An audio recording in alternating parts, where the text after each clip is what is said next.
Hey, welcome to the channel of Creative Mess. Still bored in lockdown, right? No work, no smile, lots of pressure, online routines, demise of closed ones. Unluckily, we are now stuck with ourselves. Pandemic that keeps us at home.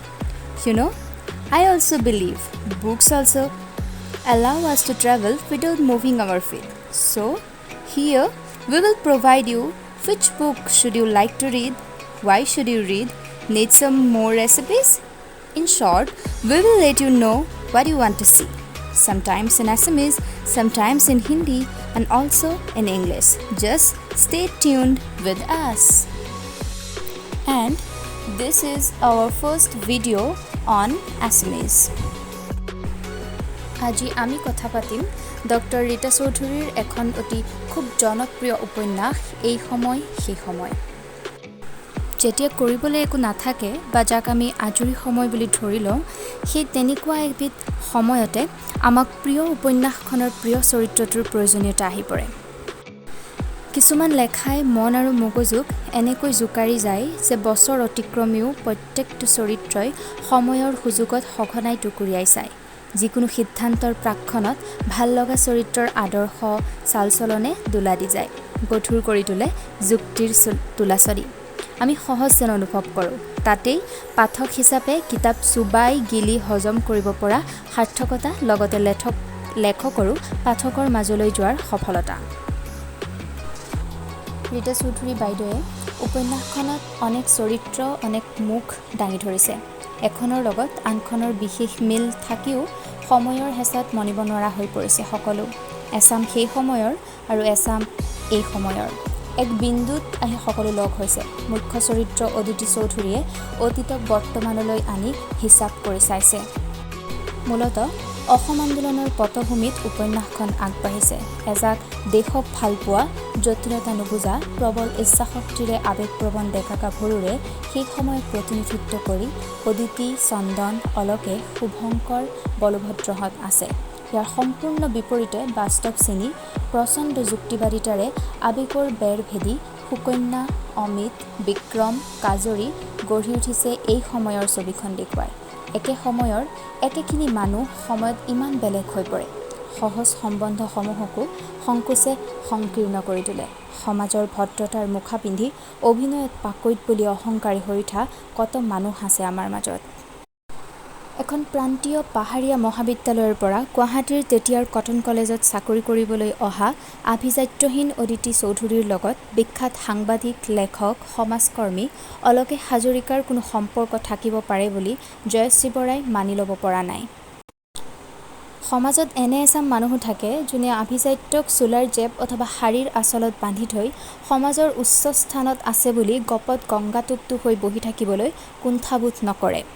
তেনে এক চৰিত্ৰই আমি প্ৰশান্ত ভাগৱতী আৰু জয়শ্ৰী বৰাৰ মাজেৰে পাওঁ। সমাজ, জীৱন, শৈশৱ, যৌৱন, নাৰী, আৱেগ এই বহুকেইটা দিশেৰে উপন্যাসখন সফল হৈ মূৰ দাঙি উঠিছে। অসম আন্দোলনৰ কেন্দ্ৰত অদিতি চন্দনৰ জীৱন চকুৰি গঢ় লৈ উঠিছিল। আন্দোলনৰ কত ভাল বেয়া স্মৃতি বুকুত সাৱটি চন্দনৰ আস্থাক লৈ নতুন জীৱনতিৰ বাবে তাই আগবাঢ়িছিল। অপমানিত অতীতৰ পৰা উত্তৰণ ঘটাই চন্দনে তাইক ঈৰ্ষাযোগ্য প্ৰভাৱশালী মন্ত্ৰীপত্নীৰ মৰ্যাদা দিছিল। অদিতিৰ সেই অতীত কি আছিল আমি সেয়া উপন্যাসখন পঢ়িলে ভালদৰে বুজি পাম। চন্দনৰ প্ৰেমত পৰা অদিতি কেনেকৈ চন্দনৰ আভিজাত্যত পিছলৈ বিৰক্ত হৈছিল, কেনেকৈ তেওঁলোকৰ সংসাৰখন এটা সময়ত আহি স্তব্ধ হৈ গৈছিল, সেই সকলোবোৰ কিতাপখনত আছে। অনেক ধুমুহা, অনেক যন্ত্ৰণা, অনেক বিচিত্ৰ অভিজ্ঞতা পাৰ হৈ এটা নতুন জীৱনৰ বাবে কেনেদৰে আগবাঢ়িব পাৰি সেয়া অদিতি চৌধুৰীৰ জীৱনে আমাক দেখুৱায়। ধূসৰিত হৈ পৰা পৰিচয়ৰ দুৱাৰদলিত ৰৈও মানুহে গঢ়ি তুলিব পাৰে সুউচ্চ অট্টালিকা। তুচ্ছতাই চুই মলিন কৰিব নোৱাৰাকৈ উচ্চলৈ গুচি যায় মানুহ। পুৰণি স্মৃতিৰ পতান বুটলি সফুৰাত জাপি কুচি মূল্যৱান কৰি নৰূপত জি উঠা মানুহো আছে। অভিজ্ঞতাৰ পৰশত আৱেগবোৰ নিৰাপদ হয় হেনো। হয়, হ'বৰে কথা। বিষাদে বিধৌত কৰা হৃদয়ে আগন্তুকক নানা প্ৰশ্নৰ চাৱনিৰে সৰকা কৰাটো ৰক্ষাকৱচ বুলিয়েই গণ্য কৰিব পৰাকৈ আমিবোৰ এসময়ত পৰিপক্ক হৈ উঠিম। জীৱনত কেতিয়াবা মৰহি পৰা যায়। এই সকলোবোৰ প্ৰশ্নৰ উত্তৰ উপন্যাসখনে আমাক দিয়ে। পৰিস্থিতিয়ে আমাক কেনেকৈ গঢ়ে, অভিজ্ঞতাই আমাক কেনেকৈ ন ৰূপত গঢ়ি তোলে। আচৰিত জীৱন, আচৰিত সময়ৰ পাকচক্ৰত আমি চলি যাওঁ। কেতিয়াবা কিছুমান নতুন আঘাতে আমাক পুৰণি যন্ত্ৰণাৰ দেশলৈ লৈ যায়।